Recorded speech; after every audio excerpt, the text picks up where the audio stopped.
Hey, what's up everybody? I'm SuperSonicJB. See that right there? Yep, that's me. Unfortunately, I died earlier, and now my soul here has left my body, and is about to be sent to a whole new world, where I'll be able to live a brand new life, where hopefully I'm OP and have my very own harem. You're probably wondering to yourself, SuperSonicJB, how exactly did you die? Well, there I was, sitting here thinking about what video I wanted to make next, and all of a sudden Truck-kun came out of nowhere and ran me over. So here I am now, my soul here finally leaving my body. Anyways, looks like it's finally time for me to get isekai'd and start my brand new life in a whole new world.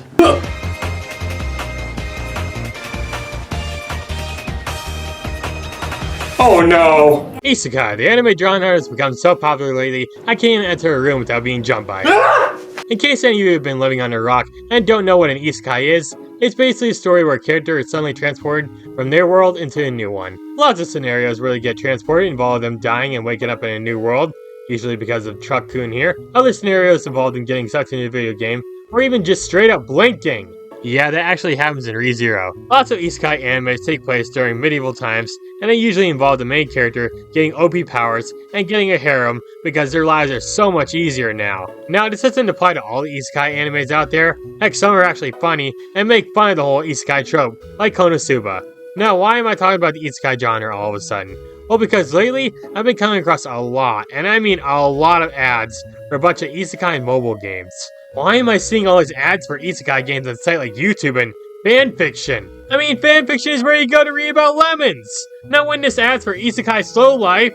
So yeah, I've been seeing a lot of ads lately for multiple isekai mobile games, so I thought I'd check out some of these games and see if they're any good. Now, I'm not going to be talking about any of the games I've played for in the past, such as Konosuba Fantastic Days, because I already covered those. I'm only going to be talking about games that I haven't played yet, and all of these games will be mobile games too, so without further ado, let's check out some isekai mobile games. The first game we're going to take a look at is called Isekai Slow Life. This is one of the most advertised isekai themed games I've seen lately, so let's check it out. This loading screen reminds me of all that AI art that I've seen online nowadays.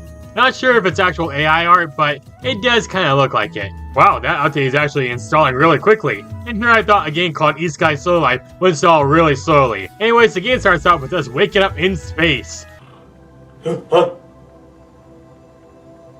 damn it, not again! And a mysterious voice tells us that we're being reincarnated into another world. We don't really know whose voice talking to us is though. Aqua, is that you talking to me? We then are informed that we'll be reincarnated as a walking mushroom? So wait, I'm gonna be like Toad or something? I hope I don't have his annoying voice. It then asks us for our name, and you can even randomize your name if you want. Unfortunately, most of these names are pretty forgetful. I mean, who names a mushroom Ethan House? Now if he was named Carl Submarine, that'd be way better. So our talking mushroom ends up getting isekai'd into this place called Kemonami Village? Sheesh, what a name. Hopefully I pronounced it right. Our mushroom friend falls in the sky and crash lands into an inn. He then meets these two girls named Fifi and Belle, and they're not very happy that a mushroom crashed into their inn and pretty much destroyed it.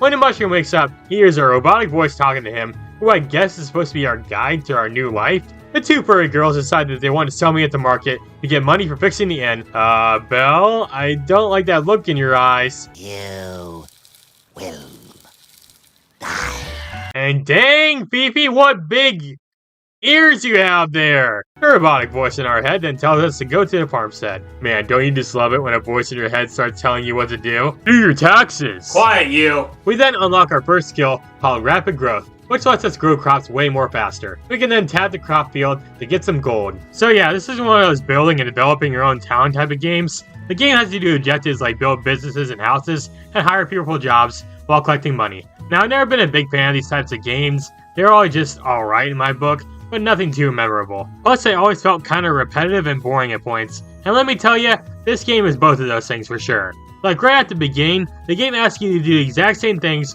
over and over again.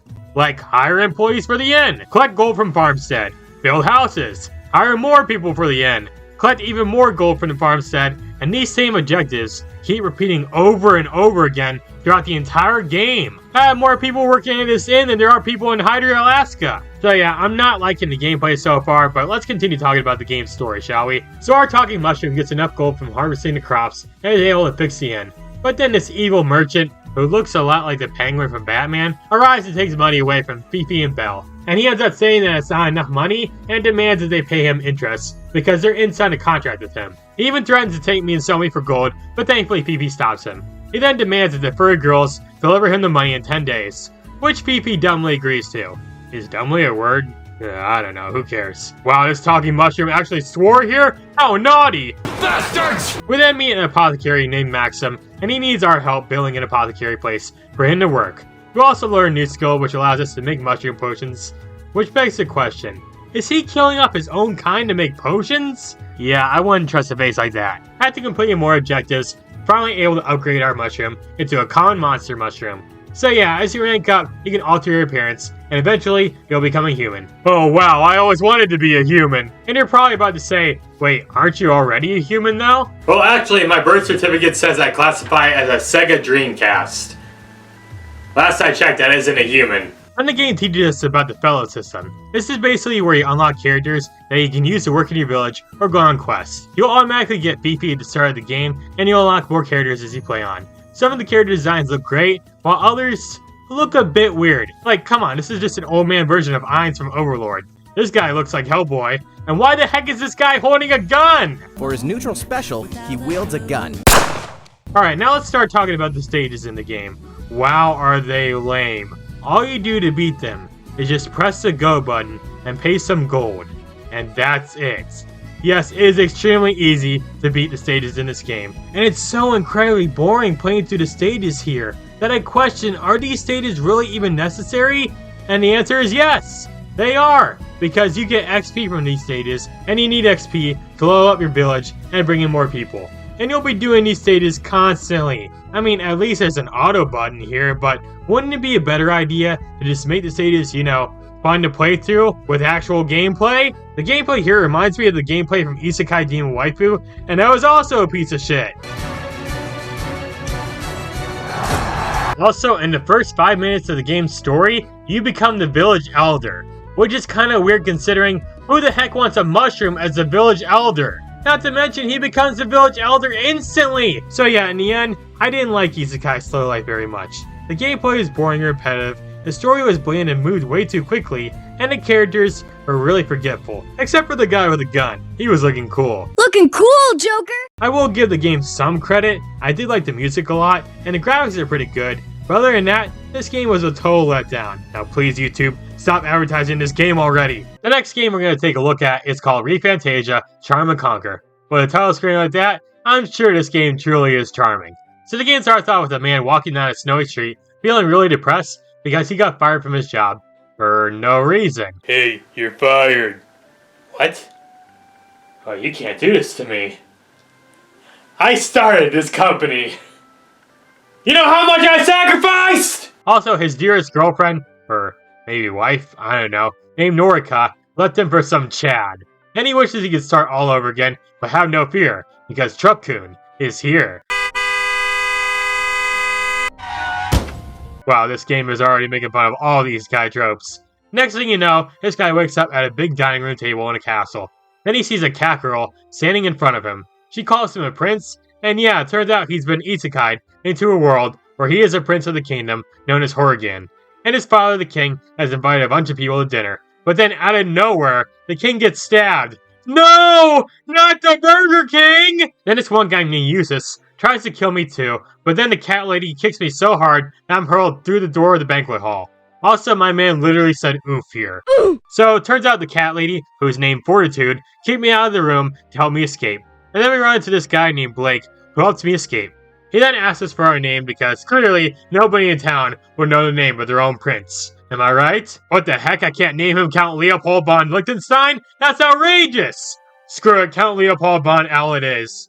Oh wait, I spelled it Leopold. Damn it! Screw it. It's too much work to delete all those letters. So Blake here now says that we're the city's lord because the old city lord was killed, and his final plan was to have us lead the barrier city and make Barren City great again. Is that really a Donald Trump joke right there? We then meet this cowgirl named Nana, and she's the Citadel's head servant, and apparently she will become our bride. Wait, What?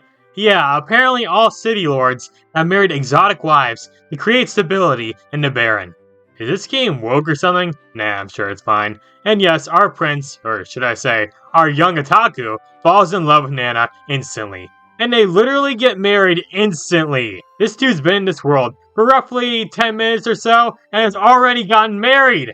Hehehe, take that, Norika. I found a woman way better than you. Oh yeah, I forgot to mention, there's voice acting in this game. And it's fine for the most part, I just wish there was more of it. So then the game teaches us about this harem section.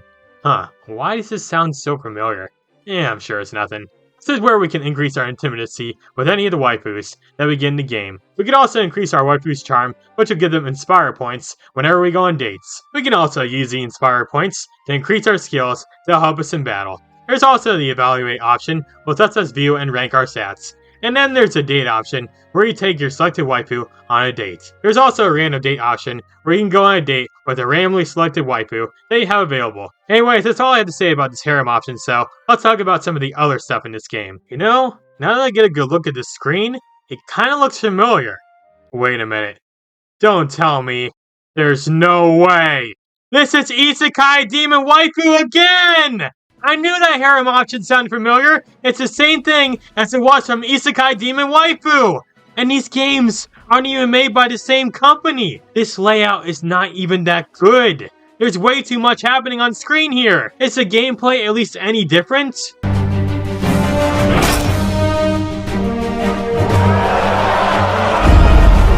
No, it's not. Literally, it's the exact same thing all over again. Just press the button when it's ready, and your army will charge forward and kill on their way. Why are these games so similar? Heck, even the cutscenes play out very similarly. Does anything else unique or different happen in this game? No, not really. I mean, there's this furry chick, who I think I've seen advertised on YouTube before, but I'm not a furry, so I could care less. Why did I bring that up? I don't know. The game also has a ton of annoying grinding, and that's pretty much when I stopped playing the game. So yeah, that was Isekai Demon Waifu. Sorry, that was Read Fantasia Charm and Conquer. And they're basically the same thing. Now there's a few more games that I want to take a look at. Hopefully they're better than the first two, but you never know, so let's check them out. Next up, we're going to take a look at Thesia Isekai World. These titles just keep getting better and better every single time. Some people dream of starting their lives all over again, avoiding the mistakes, making all the right choices. I never thought I'd be the one to get another chance at life. In a world, in Thesia. Why is my character here looking like a rejected Pokemon character? Oh my gosh, is that a Pokemon that I can catch? Nope, guess not. Okay, for real though, in this game the player wakes up in a strange place and meets this fairy robot thing? I don't know. She says that her name is Proxy, and she's your personal assistant. And her primary function is to help you play through combat scenarios. Man, I've been Isekai for around 30 seconds now, and the game already wants me to fight something. Proxy then tells me to sleep, but I thought we were gonna get into a battle. We then wake up to see this Valkyrie-looking chick stretching out her hand to us. Her name is Krista, and her and Proxy know that we come from another world. I don't know how they know this, but whatever. It's an Isekai mobile game, no one's gonna take this crap seriously. Then we get attacked by a monster, so now we finally get to start playing through the game. In this game you can use skill cards to perform skills. You can arrange these skills in slots, and they will be used in the order you place them in. You can also put skills with the same color in the same slot. Once you're all done, you can press end turn to attack your enemies. And honestly, I do like the little battle animations in this game. They're pretty cool. You can also get some small bonuses for having a greater variety of skills set up in a slot. You can even link your character slots together to get a nice bonus. Yeah, let me just be real here with you all for a sec. There's a lot of strategy involved in this game. All the different combos that you do are pretty cool, but wow, is it a lot to take in. I mean, the tutorial in this game goes on for a pretty long time, so you know you gotta be really smart in order to play through this game. Now, I've never been a big fan of strategy card games, so honestly, I didn't really get that much into the gameplay here. I was more like, cards, cards, cards, cards, cards, cards, cards! This one! Did I win? So yeah, in all honesty, I did not like the gameplay very much here. But what about the rest of the game? Is it any good? Meh, it's nothing too special really. The story just involves these Valkyries fighting against an evil army of monsters known as Dezas, and they need you to lead them, blah blah blah, isekai crap. You can also summon other heroes to help you out on your journey to fight the Dezas. Dezas? More like Dezas nuts, huh? Oh, that was so terrible. You can go on some quests too, as well as participate in an arena, explore a tower, or even enter a labyrinth. Every single time I hear or see the word labyrinth, I think of Sonic Labyrinth, and I hate it. A lot of these things require a lot of grinding to unlock, and considering I don't like the gameplay that much, and think the story's pretty bland and forgetful, I ended up quitting on the game and moved on with my life. Next up, we're gonna play Mask for the Dead Overlord. Wait, what do you mean this item isn't available in your country? That's outrageous! Also, E for everyone? Is this actually an Overlord game, or is this just some bootleg thing? I don't know, too much effort to look into. Let's just play a different game, shall we? Next up, we're gonna take a look at Lord of the Otherworld. Dude, seriously, these names are just getting more and more lazy. Next thing you know, the next game is just gonna be called Isekai. This game doesn't even have an opening cutscene, which is kinda weird. It just shoves you straight into the game's tutorial. 異世界へようこそ。私は聖騎士団所属。 Okay, so far so good. 上司様、こっちを見て。 Alright, that's pretty cool. まずこの栄養ボタンをタップして。Uh-huh, uh-huh. わあ、素晴らしいです。次は英雄たちにここのプラスボタンをタップして。 Wow. There's a lot of tutorials here. 一種類の兵士を選んでください。確定ボタンをタップして。よくできました。 Okay, I get it. Can we move on to the actual game? 一種類の兵士を選んでください。確定ボタンをタップして。もう兵士のわあ、準備万端です。準備はすべて整いました。上司様、兵士たち全員ターゲット発見。上司様、そして攻撃ボタンをタップして、どのチームを攻撃するのかを選ぶ。上司様、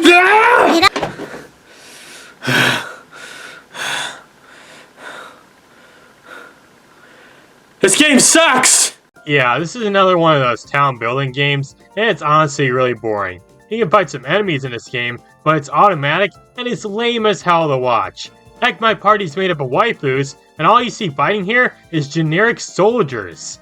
Yep, in all honesty, this game was very forgetful, and not having any type of story in this game was a huge missed opportunity. Alright, so I got one more game that I want to take a look at today. Hopefully this one's better than the other ones, but you never know where you're going to get with isekai games, but let's check it out. So the last game we're going to take a look at today is called Grand Cross Age of Titans. Looks like Attack on Titan has some competition, am I right?